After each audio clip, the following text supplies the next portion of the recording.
Hello বন্ধুরা, আজকের আমি চলে এলাম কুলাদানন্দা ব্রহ্মচারী আশ্রম পুরীতে। এই আশ্রমে চারিপাশে ঘুরে আমি দেখেছি, যেটার ভিডিও আপনাদের সামনে আমি তুলে ধরলাম।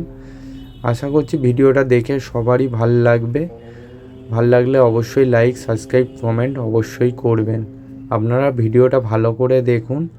এখানে যিনি এই আশ্রমের প্রতিষ্ঠাতা, ওনার একটা বিগ্রহ আছে এই আশ্রমের ভেতরে, যেমন একটা মন্দিরের মধ্যে। ওনার একটা পুরনো দিনের গাড়ি, যে গাড়ি করে উনি চারিপাশে ঘোরাফেরা করতেন, তো সেইটাও এই আশ্রমের ভেতরে রাখা আছে। এছাড়াও এই আশ্রমের কিছু কিছু ইতিহাস পুরীর মন্দিরের সাথে যুক্ত আছে, তো সেইটাও আপনারা দেখতে পাবেন, জানতে পারবেন। তো আপনারা ভিডিওটা ভালো করে দেখুন, আশা করছি ভাল লাগবে। ভাল লাগলে লাইক, সাবস্ক্রাইব, কমেন্ট করবেন।